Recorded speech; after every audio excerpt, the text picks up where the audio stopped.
là où il y a l'email security là. Tout à fait. Ouais, parce que j'en ai deux. Alors, ensuite, j'ai commencé par un petit rappel aussi des attaques que l'on peut rencontrer avant de voir effectivement la manière dont on peut y répondre. Donc sur l'évolution des menaces, donc historiquement le spam, puis les virus malware et aujourd'hui de manière quasi systématique tout ce qui est spear phishing, spoofing et ransomware. Donc, qui vont nous occasionner donc des gènes pour le spam, de la perturbation pour les virus et malware, et puis potentiellement des pertes financières ou de réputation pour tout ce qui est spear phishing, ransomware et fraude au président. Voilà. Sur les attaques, juste un petit rappel de grosses attaques qu'il y a eu globalement par le biais du mail. Donc avec RSA, il y a quelques années, si vous vous souvenez, qui s'était fait donc du coup voler des clés de leurs tokens. C'est une entreprise qui propose des tokens d'authentification et les clés qui sont utilisées pour générer les codes qu'on trouve sur ces tokens avaient été volées. Donc il y avait 40 millions, je crois, de clés volées sur une campagne de spear phishing. On verra un petit peu sur le descriptif de ces attaques-là.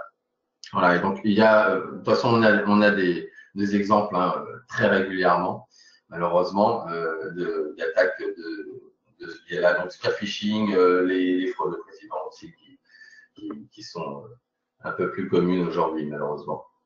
Voilà, donc sur le phishing traditionnel qui était émis en large volume et qui avait finalement un rendement moins important, aujourd'hui on a du spear phishing. Alors du spear phishing, ça va être du phishing, mais qui est pas fait sur du gros volume, qui est directement envoyé à des populations bien ciblées, de manière à assurer un retour, entre guillemets, un résultat plus pertinent sur l'envoi de ces fichiers.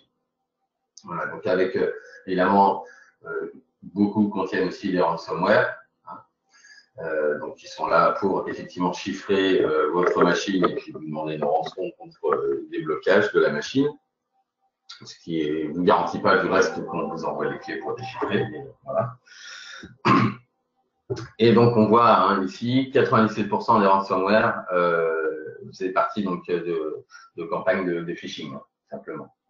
Donc le phishing, ça reste quelque chose de très utilisé dans le déploiement de ces choses-là. Et alors on voit sur le vecteur des ransomware, les pourcentages qui sont utilisés, c'est le lien pour 30% sur les infections, en pièces attachées pour 28%, et puis ensuite sur des sites web qui auraient été compromis. Voilà. C'est le trio de tête sur le déploiement de ces attaques-là. Donc, on voit bien que par le biais du mail, en tout cas, on a déjà plus de 50% des attaques, si je reviens en arrière, voilà, ici 59%, donc presque 60%, c'est par le biais du mail. Voilà.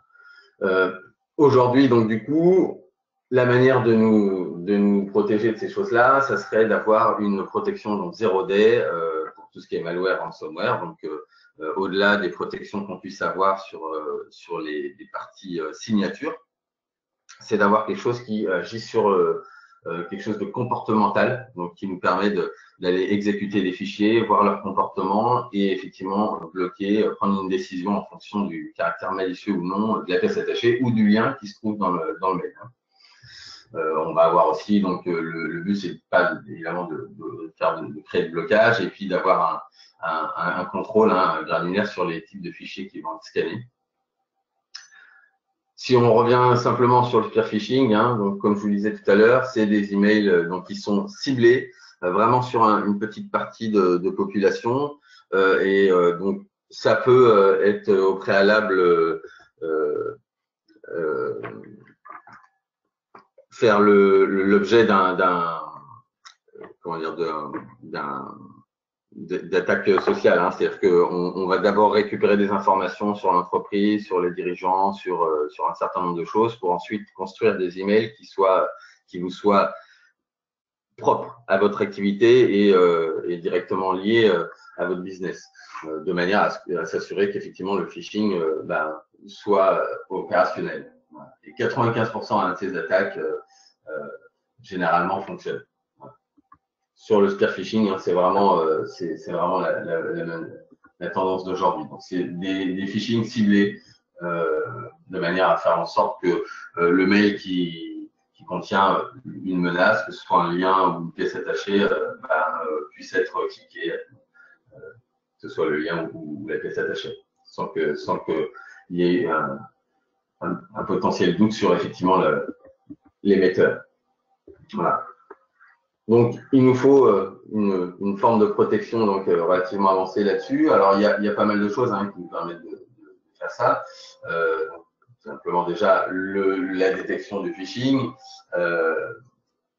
On peut aller vérifier aussi par le biais on verra un peu plus tard, par le biais du démarque, ce genre de choses, d'aller vérifier qu'effectivement l'émetteur du mail est bien la personne qui est censée envoyer le mail, notamment les serveurs.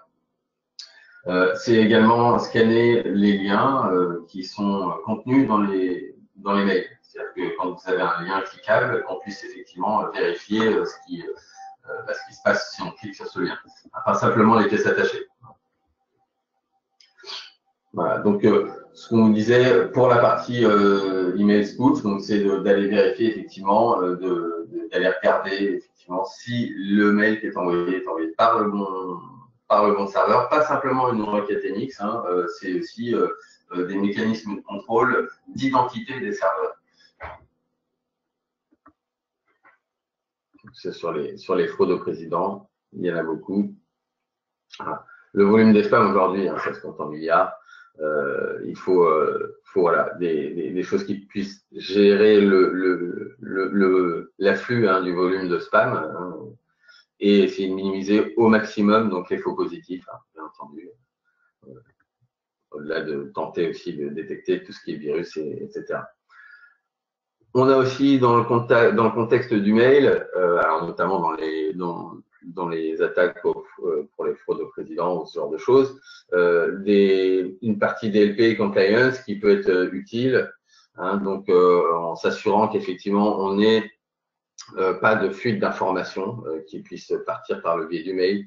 Alors ça peut être par le biais d'une détection de numéro de carte de crédit dans un corps de mail, ce genre de choses. Donc ça peut être effectivement appliqué. On a des dictionnaires là-dessus, sur les cartes de crédit, les numéros de sécurité sociale, etc., qui peuvent être donc mis en place là par la partie compliance et qui vous permettent de vous assurer que ce type d'informations ne sortent pas de l'entreprise et éventuellement que ça passe donc par un workflow donc qui demande une approbation de quelqu'un pour oui ou non laisser sortir le mail en fonction de effectivement si finalement le mail est jugé normal. Alors, si c'est pour envoyer un numéro de carte de crédit, je sais pas, à un fournisseur réel, bien entendu. Voilà. Aussi également, les enjeux d'aujourd'hui, c'est potentiellement la migration dans le cloud, puisqu'on a aussi beaucoup d'entreprises qui basculent dans le cloud pour leur solution de messagerie, que ce soit Office 365, Google Apps et ce genre de solutions. Donc, c'est aussi d'avoir ce type de filtrage dans nos passerelles, dans le cloud. Donc, de ne plus avoir aussi cette partie filtrage qui soit faite localement si déjà votre messagerie est dématérialisée dans le cloud.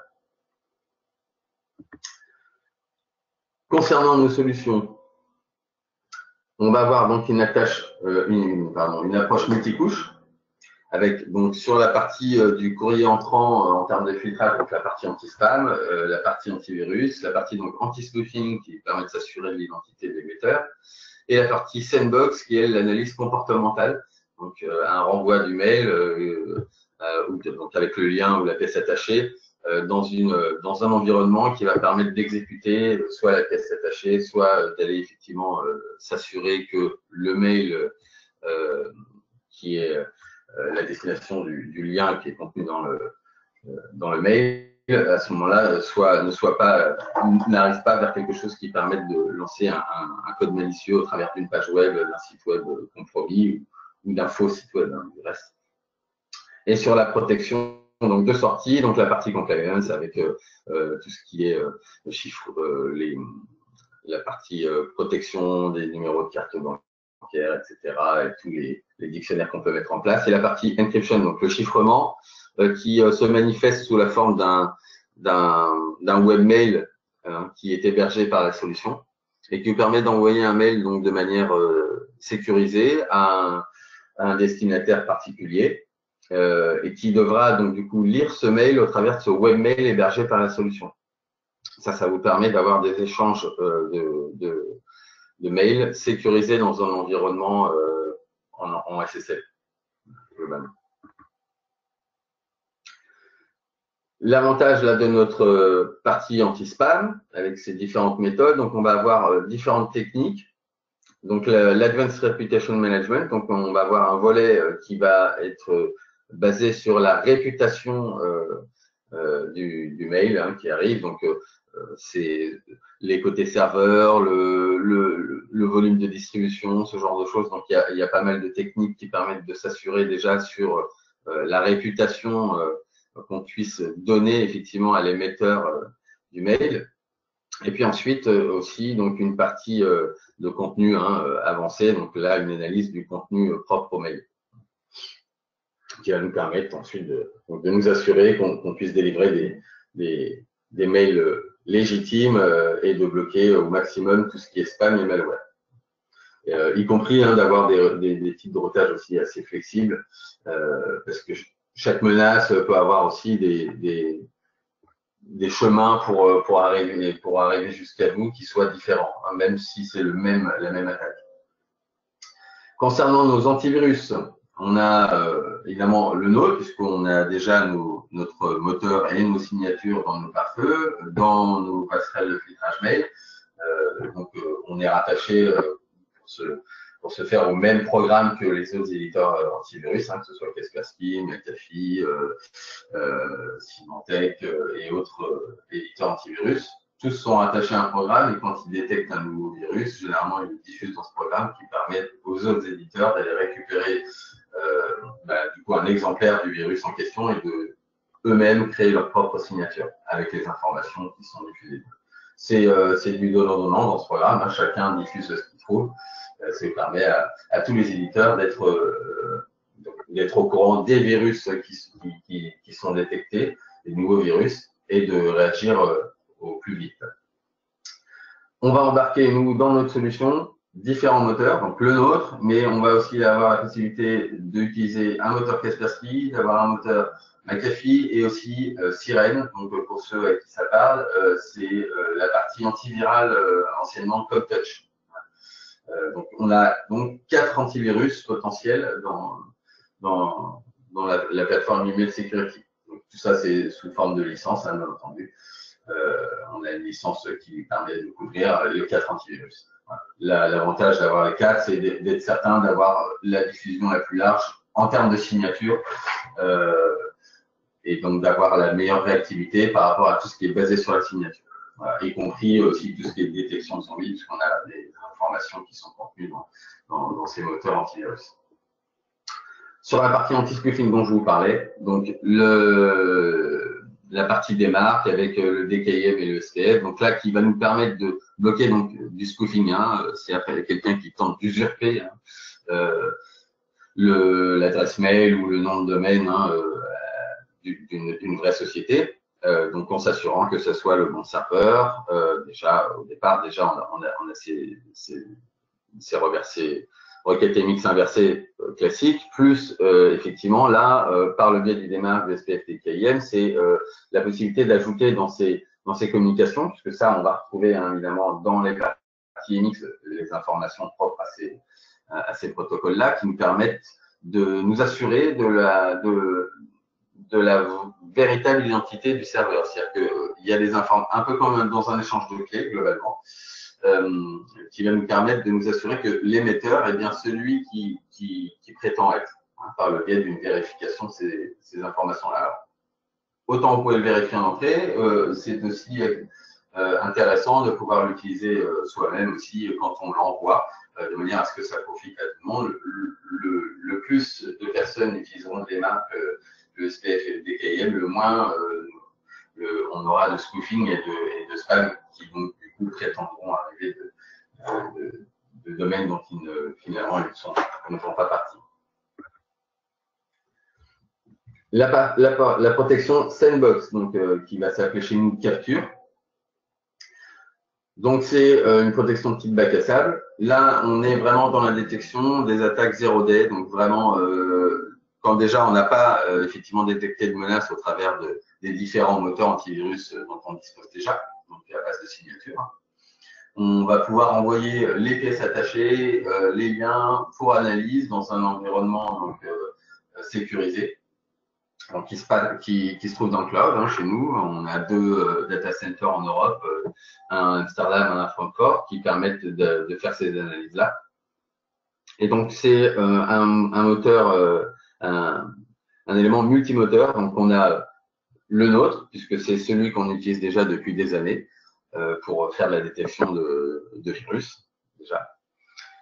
Et également, donc, 2 autres moteurs, VMware et Lastline. Donc, d'avoir une protection multimoteur, ça nous permet d'avoir une complète sécurité sur l'ensemble des choses, donc avec un bac à sable donc virtualisé, une émulation de tous les systèmes possibles, et aussi donc une analyse au niveau hyperviseur, puisqu'on a également des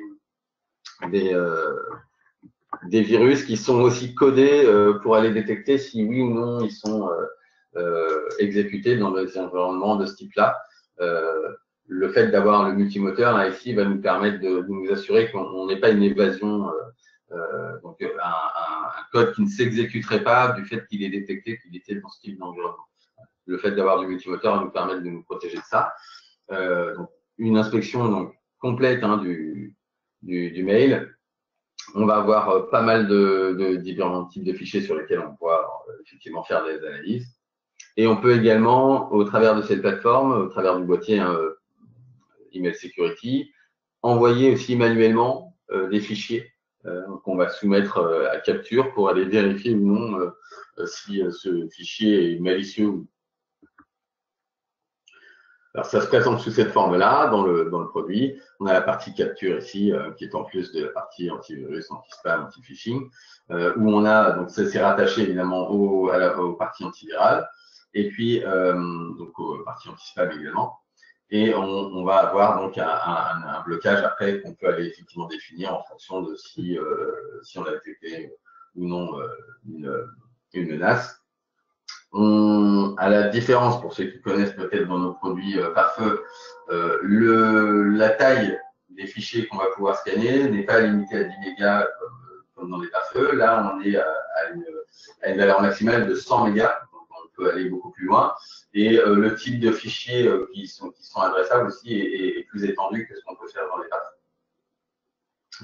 On a après dans la partie statut ici un ensemble de rapports qui va vous permettre de voir effectivement ce qui a été envoyé et le résultat du scan, à savoir si c'est malicieux, si le fichier est finalement sain, et donc pour quelle raison, quelle était la partie malicieuse, une pièce attachée, une URL, le destinataire et puis les méthodes.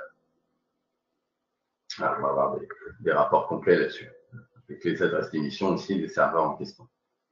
Alors, sachant que ça passe aussi chez nous hein, dans cette partie cloud capture, avant même l'analyse comportementale, on le refait passer par un moteur de VirusScan, où là, déjà le fichier est déjà traité par un ensemble de moteurs, une soixantaine, quelque chose comme ça, de moteurs antivirus aussi, pour vérification, avant de même d'exécuter le fichier.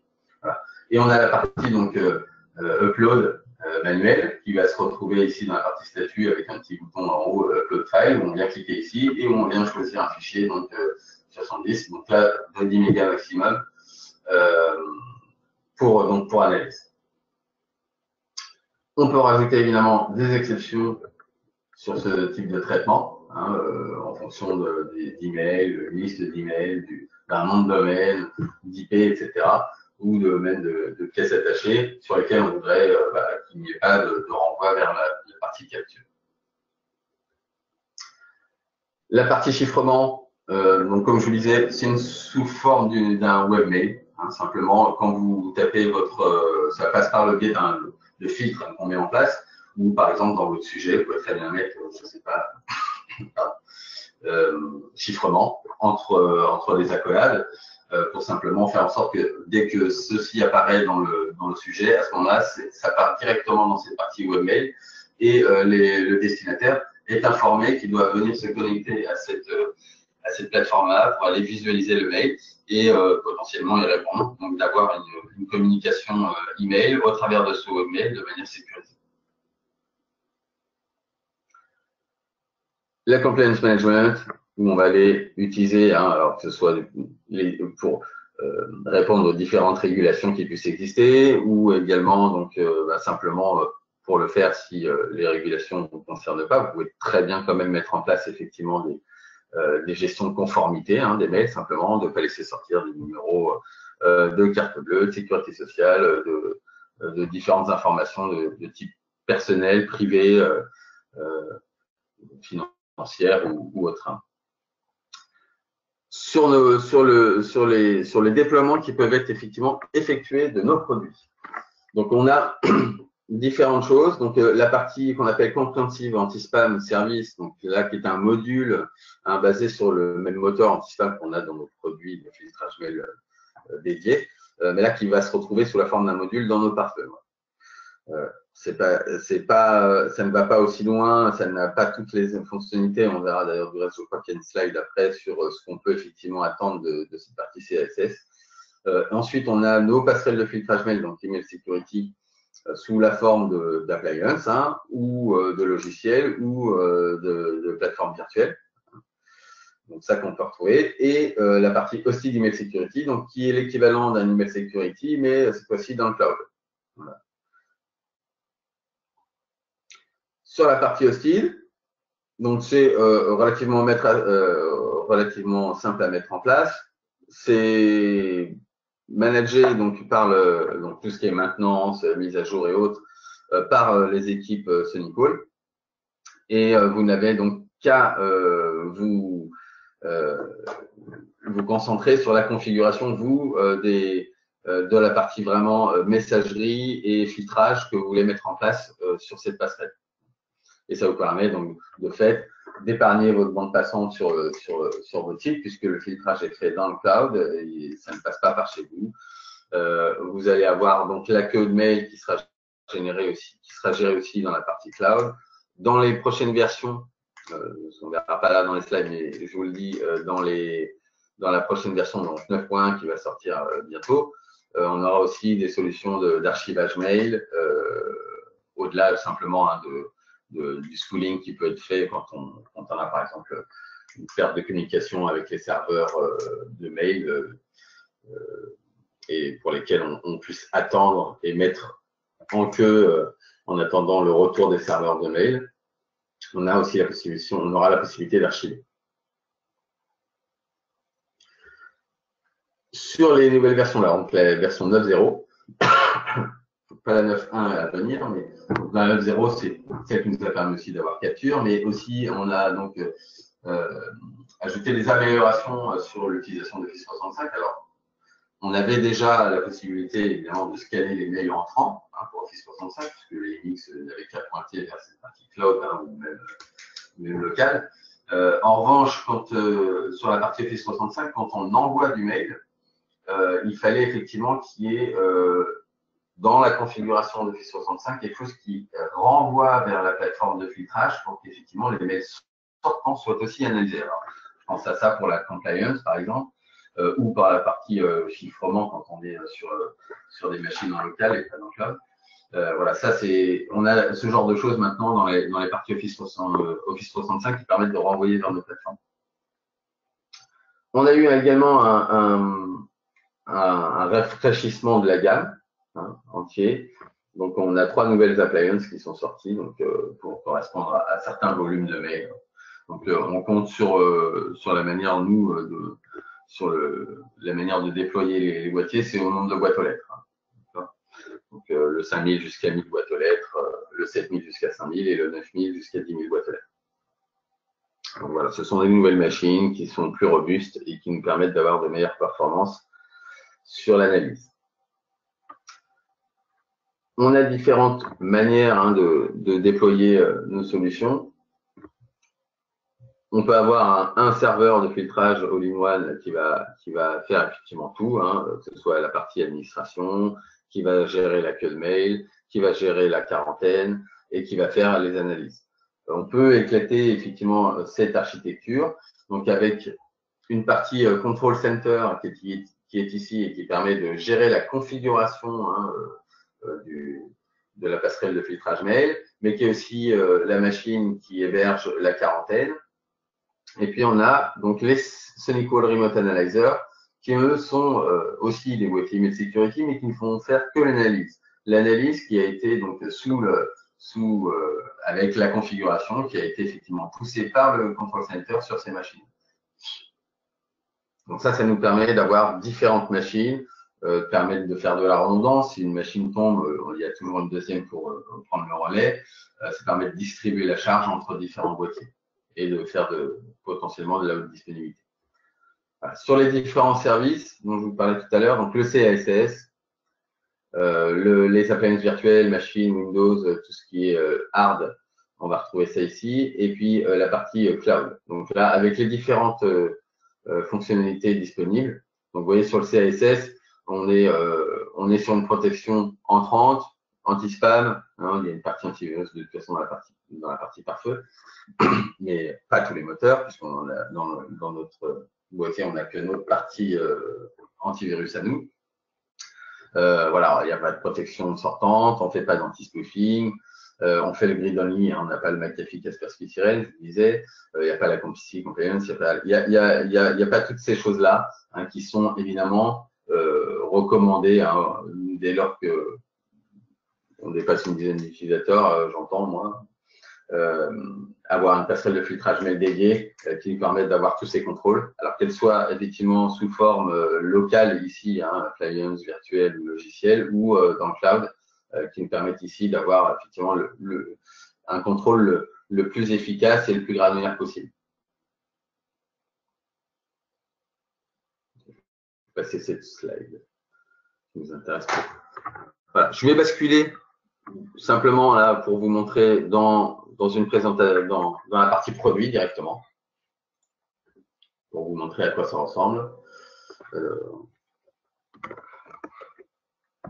Donc déjà sur la partie administration, et puis aussi éventuellement côté utilisateur, pour vous rendre compte de quoi on a accès dans les deux côtés. Alors je vais prendre le démo, ça ira très bien.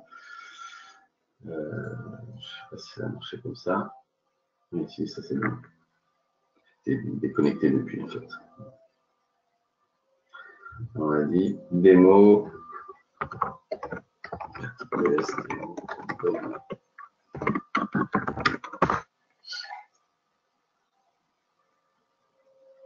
Voilà. Donc là, j'ai accès à la partie utilisateur, à qui on a laissé accès qu'à sa quarantaine. Globalement, quand vous recevez des mails de spam, vous allez recevoir des rapports, alors vous choisissez la fréquence d'émission de ces rapports, qui peuvent être quotidiens, qui peuvent être une fois par semaine ou plusieurs fois par jour, ça dépend de la manière dont vous voulez fonctionner avec ces types de rapports. Donc vous recevez des rapports qui vous indiquent potentiellement tous les mails qui ont été bloqués en spam et qui sont en quarantaine dans le boîtier et qui vous permettent donc d'accéder par un lien à cette interface qu'on voit ici au niveau utilisateur et qui vous permettent ensuite de gérer les mails qui sont dans votre quarantaine et donc soit d'aller les supprimer, soit d'aller, en cliquant sur autoriser, finalement vous renvoyer le message en question dans votre boîte aux lettres. Finalement, laisser passer quand finalement c'est un mail légitime. Et sinon d'aller supprimer tout ce qui peut être détecté comme spam, virus et autres qui se retrouveraient dans votre quarantaine. La partie DHA, ça c'est une attaque, ça a été bloqué parce qu'il y a sur une tentative d'attaque DHA. Donc Directory Harvest, c'est une tentative probablement le mail a été envoyé à plusieurs adresses dans votre domaine pour aller vérifier à qui pouvait l'envoyer. Donc ça peut arriver. Voilà, dans le tableau de bord, hein, on va avoir, donc ça, là, j'ai basculé côté admin au niveau de l'interface d'administration. Donc, vous avez un ensemble de tableaux de bord hein, qui permettent de vérifier effectivement le fonctionnement du produit, ce qui est effectivement passé. Donc, tout ça peut être effectivement, on peut aller modifier ces dashboards comme on veut, placer ces box où on veut, gérer ce qu'on veut voir affiché, effectivement. Donc là, on a quelque chose déjà d'assez au niveau informationnel qui est assez intéressant, donc sur la charge du produit, mais aussi sur donc les courriers indésirables qui ont été détectés, les courriers électroniques entrant sortant, potentiellement aussi les top 10 des destinataires qui reçoivent le plus grand nombre de spam, etc. Donc voilà, pas mal de types d'informations ici. Alors ça peut être sous forme, hein, ici, empilé, linéaire, tableau, avec des données. Vous pouvez choisir par horaire, quotidiennement, mensuellement. Vous pouvez vraiment déplacer toutes ces choses-là. Vous pouvez très bien, vous voyez, en faisant une sélection comme ça, faire en sorte que vous ne voyez qu'une partie de la tranche de temps en question. Je peux faire ça systématiquement. Voilà. Donc vraiment, c'est très utile sur ce tableau de bord. Vous avez après des rapports spécifiques pour chacune des fonctionnalités. Donc pour tout ce qui est partie anti-spam, tout ce qui est partie phishing, donc avec les rapports anti-fraude, la partie antivirale, la partie anti-usurpation, donc la partie spoofing, tout ce qui est aussi rapport capture ATP. Là, donc pour tout ce qui aurait pu être détecté donc, par notre solution de sandboxing, donc le capture. Alors sur celui-là, je ne pense pas qu'il se passe grand-chose hein, sur ce boîtier-là, parce que c'est un boîtier de démo. Mais quand ça passe par ici, vous avez effectivement la liste là de tout ce qui a pu être détecté. On reviendra de toute façon dans la partie capture juste au-dessus. Voilà, donc pareil sur le service de chiffrement, la partie cryptage, sur la partie conformité, on a un ensemble ici vraiment de rapports auxquels on peut s'associer. Et puis les rapports des marques, donc tout ce qui a été sur les contrôles d'identité des serveurs, tout ce qui a été détecté. Et vous allez pouvoir donc du coup gérer sous forme, hein, on a différentes licences avec les parties antivirales et autres. On peut gérer la partie spool, qui envoie qui à quoi, comment. Configuration du serveur ici, vous allez indiquer qui a le droit de vous envoyer des mails et quel serveur de mail interne a le droit aussi de relayer des mails vers l'extérieur. On peut configurer, donc rattacher ce serveur à votre serveur LDAP pour qu'il aille donc, du coup, faire ce qu'on appelle du coup la protection des achats, donc contrôler dans l'annuaire que les adresses mail des destinations sur les mails entrants existent bien dans votre annuaire. On n'essaie pas d'envoyer des mails à des adresses qui n'existent pas, qui se retrouveraient dans une boîte aux lettres admin quelconque du domaine. Donc ça contrôle les attaques d'annuaire. On peut se rattacher ici. Et alors ça ne permet pas que ça permet aussi ensuite d'avoir dans la partie user ici, utilisateur et groupe, d'avoir du coup, des politiques qui soient spécifiques aux utilisateurs, à des groupes d'utilisateurs, sur ce qu'ils sont capables de voir, hein, notamment ici dans leur partie personnelle. Toute cette partie peut se gérer directement au niveau utilisateur ou groupe sur les différentes sections auxquelles ils ont le droit, effectivement, avec lesquelles ils ont le droit d'interagir. Parce qu'ils pourraient très bien pouvoir eux-mêmes choisir d'avoir des rapports plus fréquents, par exemple, ou moins fréquents. On peut laisser un certain nombre de choses à disposition au niveau de l'utilisateur. Dans l'exemple que je vous ai montré là, on lui a juste laissé sa quarantaine de spam. Voilà, même pas la partie antivirus. Ce que je, d'ailleurs, ne conseille pas sur la partie antivirale. Même si on peut le faire. Hein. Voilà. Et après, donc, on a nos différents moteurs, donc antivirus. Et sur les techniques antivirus, à chaque fois, alors que ce soit la partie anti-faux, anti-spam, on va les choisir en fonction de la détection qui a pu être faite, savoir si c'est vraiment un virus ou potentiellement un virus, ce qu'on veut en faire. Voilà. Donc, si c'est un virus certain, le mieux c'est quand même de le supprimer. Et si c'est soit via la time zero, donc là, ça peut très bien être sur la partie capture ou autre. Qu'est-ce qu'on fait? Est-ce qu'on le met dans la quarantaine? Est-ce qu'on supprime? Voilà. Vous pouvez très bien supprimer, renvoyer l'expéditeur, mettre en corbeille, finalement envoyer à une adresse particulière, simplement taguer le fichier, on va ajouter un en-tête, il y a pas mal de choses. Voilà. Et ça, vous aurez systématiquement à chaque fois, donc, sur les différents modules, par exemple pour l'anti-phishing, pareil, les mêmes options, à savoir quand c'est un phishing de manière certaine, qu'est-ce qu'on fait, voilà. Et si c'est probable, qu'est-ce qu'on fait.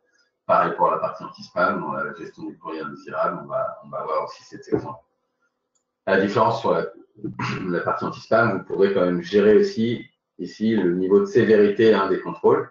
Donc, c'est la partie donc bayésienne, ça c'est simplement l'analyse du fichier avec les analyses bayésiennes traditionnelles, et puis la partie réseau grid, donc chez nous, avec tout ce qu'on a vu tout à l'heure, l'Advanced Reputation Management et l'Advanced Content Management. Là-dedans, il va avoir pas mal de contrôles, et en fonction, on élève plus ou moins la sévérité. Vous avez aussi des catégories ici avec la possibilité, s'il détecte qu'effectivement il y a un contenu sexuel dans le mail, ou c'est lié à des jeux, ou des emails du public postage, etc. Donc là-dedans, vous pouvez appliquer des modifications, à savoir pareil si vous voulez bloquer, être plus strict en fonction du contenu. Alors sachant que vous pouvez bloquer aussi en fonction des langues, etc. Et si je reviens ici, alors on va voir s'il y a peut-être eu quelque chose de soumis, un minimum de choses peut-être. Là, comme je suis dans une partie admin, je devrais quand même avoir le bouton, donc je devrais pouvoir quand même envoyer quelque chose. Voilà. Il y a quand même eu quelque chose qui sont placés.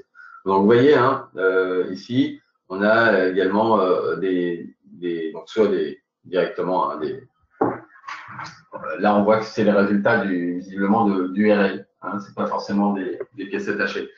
Donc, des vérifications d'URL, et les vérifications permettent de bloquer si oui ou non on a effectivement quelque chose qui se charge de malicieux dans la page au cours de l'utilisation de cette URL, un lien qui est indiqué dans votre email. Donc ça c'est important, parce qu'on avait vu à plus de 60%, c'est dans les mails, et c'est par le biais soit d'une pièce attachée, soit d'une URL.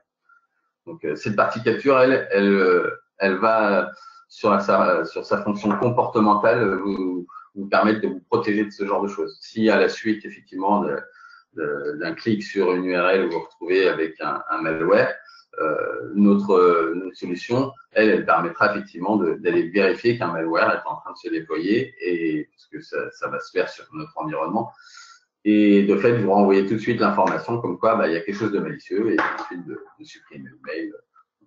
Donc ça, dans les décisions que vous prenez dans la partie technique antivirus. On va se garder 10 minutes seulement pour la fin pour les questions. Je ne sais pas si Pierre, tu as déjà des questions, toi, dans le… Non, j'ai pas de questions. Donc, ce que je te propose, c'est donc, je vous rappelle, vous pouvez poser les questions en allant sur les menus questions ou chatter. Si vous n'arrivez pas à poser des questions à travers ces outils, vous pouvez envoyer un mail à webinar au singulier @actn.eu, et on les enverra à Stéphane pour qu'il puisse y répondre a posteriori. Donc je te propose, si tu as encore quelques éléments à montrer, de nous montrer ces infos, de nous parler un petit peu en attendant que les personnes puissent poser des questions, de l'actualité de SonicWall. Et si on a des questions, donc on les traitera, et sinon on conclura là-dessus. D'accord. Voilà, donc juste simplement après, c'était pour terminer là-dessus, sur la partie audit. Donc là, on va avoir effectivement toutes les connexions entrantes. Alors, les messages qui sont arrivés, leurs objets, savoir les contrôles qui ont été effectués, donc tous les mails qui ont transité, voir effectivement le traitement qu'il y a eu, alors que ce soit sur les mails entrants ou les mails sortants. Et puis, on a la partie stratégie conformité qu'on va retrouver ici, où là, on va pouvoir appliquer des filtres. Alors, il y a déjà des dictionnaires qui existent dans nos pare-feux, mais on va pouvoir ajouter ici des filtres. Donc, qui peuvent cumuler plusieurs choses. On peut rajouter des filtres systématiquement. Alors, les filtres, il y en a beaucoup. On va faire comme ça. Donc voilà, on va sélectionner en fonction d'un critère. Donc, si c'est de telle personne, s'il y a un objet, s'il y a quelque chose dans le corps du message, s'il y a un nom de pièce jointe, un nom de tête de messagerie, etc., une IP source. Et donc, il y a pas mal de contextes. Alors, ça peut être un type de pièce jointe, voilà, si je prends cet exemple-là, qui peut être est ou n'est pas, hein, par exemple, avec une valeur, donc du coup, que je vais pouvoir indiquer. Là, par exemple, j'ai un type de pièce jointe. Alors, ça peut être, voilà, un certain nombre d'applications ici hein, sur les types de pièces jointes qu'on peut analyser et de dire, bon, bah, je sais pas, voilà, admettons, si j'ai ce type de fichier, de dire, bah, qu'est-ce que je fais? Est-ce que je le stocke dans la courrier indésirable? Voilà, c'est toutes les actions que je peux avoir en fonction de ces critères-là, qui peut être de crypter, donc, qui peut être de router vers une autre adresse, qui peut être de mettre en quarantaine, supprimer, renvoyer à quelqu'un d'autre, ignorer capture, donc pour faire une exception par rapport aux critères de ce mail-là. Ajouter du texte au message, hein, ça par exemple, c'est ce que vous pouvez mettre hein, sur les cartes du nom en français, le disclaimer, le message de bas de page qu'on peut effectivement mettre à la fin des messages, comme quoi le mail qui a été envoyé a été scanné, ou alors les choses liées à l'environnement pour pas de pas imprimer, ce genre de choses. Ça, donc, vous pouvez très bien faire un filtre pour que tous les mails sortants ajoutent ce type de message à la fin des mails. Utiliser les filtres pour faire ça. Donc, on indique un nombre de filtres et puis qui va s'appliquer donc soit à tout le monde, soit à des groupes de l'AD ou autre. Et vous pouvez très bien donc ajouter systématiquement. On peut cumuler plusieurs filtres. C'est-à-dire que ici, je vais avoir déjà mon premier filtre et puis je vais de nouveau, je vais avoir un deuxième filtre ici. Voilà. Qui peut être là, par contre, par exemple, sur un corps du message ou quelque chose, si je prends l'entête du message, par exemple, voilà, qui aurait tel mot dedans ou telle chose. Et donc, je peux cumuler et la condition pour qu'effectivement on arrive à l'action en dessous, c'est que bah, soit l'une ou l'autre répond, soit les deux répondent. Donc, il faut que soit les toutes répondent, soit n'importe laquelle des deux, et auquel cas, à ce moment-là, on applique l'action au groupe de personnes qui se trouvent ici. Donc là, on peut ajouter des filtres relativement puissants, alors que ce soit donc du coup pour la partie vraiment purement conformité, ou pour ajouter les messages, ou pour aller empêcher des types de pièces jointes de sortir ou de rentrer, hein, du reste. Et on va retrouver aussi donc dans la partie conformité hein, qu'on peut réutiliser dans les filtres ici, des dictionnaires par exemple. Donc on parlait de ça tout à l'heure. J'avais les termes financiers. Donc là-dedans, on devrait retrouver notamment aussi tout ce qui est alors il y a les définitions d'ID d'enregistrement aussi. Voilà tout ce qui est numéro de téléphone, date, numéro de sécurité sociale, zip code, carte de crédit, les numéros de carte de crédit. Donc il peut détecter ce genre de choses, faire des blocages en fonction. Le but, c'est de ne pas laisser sortir des numéros de carte bleue quand justement on a une potentielle attaque de fraude au président avec un fournisseur qui demanderait quelque chose alors que finalement c'est pas le fournisseur. Voilà, ce genre de choses. Donc ça permet de manière systématique d'empêcher ce genre d'informations de sortir de l'entreprise. Ça peut être utile. Donc par le biais de cette gestion de conformité, hein, la compliance. Donc on a pas mal de choses. Le cryptage aussi. Donc ici, pardon. On peut indiquer effectivement les adresses des serveurs pour le cryptage et le déchiffrement. L'archivage, donc là pour envoyer effectivement pour archive dans un serveur SMTP externe. Alors sachant que ça, on va avoir donc un module bientôt dans la prochaine version. Vraiment d'archivage, là pour le coup, qui ne sera pas fait par quelqu'un d'autre, mais qui sera fait par nous. Ça, c'est des choses qui arrivent dans la version 9.1. On a beaucoup, de toute façon, aussi on a une très grande activité en ce moment sur nos nouveautés, alors pas que sur la partie messagerie.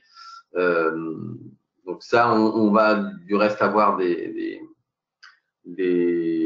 webinars sur le mois d'octobre et de novembre, de manière générale, qui vont concerner justement la sortie de ces nouveaux produits qui ne vont pas arriver, je pense, dans la première quinzaine d'octobre, en tout cas pour le webinar. Hein, et puis pour les produits, ça devra arriver aussi courant octobre.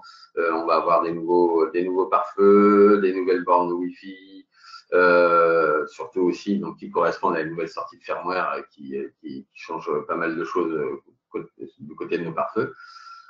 Voilà, on a beaucoup d'améliorations hein, depuis qu'on est sorti effectivement depuis qu'on est redevenu autonome, la R&D travaille très très vite et sort beaucoup de choses. Donc sur la fin d'année, on va avoir beaucoup de nouveautés. Voilà, je vous invite effectivement à nous suivre, à venir suivre nos webinaires sur notamment les prochaines qui vont bientôt arriver, sur toutes les nouvelles fonctionnalités, et y compris sur Email Security, puisqu'on aura aussi de nouvelles fonctionnalités sur la partie Email Security. Si j'en ai peut-être un avec moi. Je vérifie.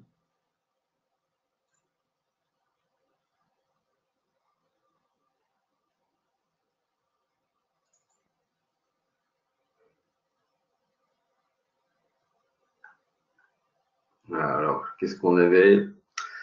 Donc, l'intégration Office 365, ça on l'avait déjà. Le business continuity, donc c'est ça, oui, c'est cette partie archivage.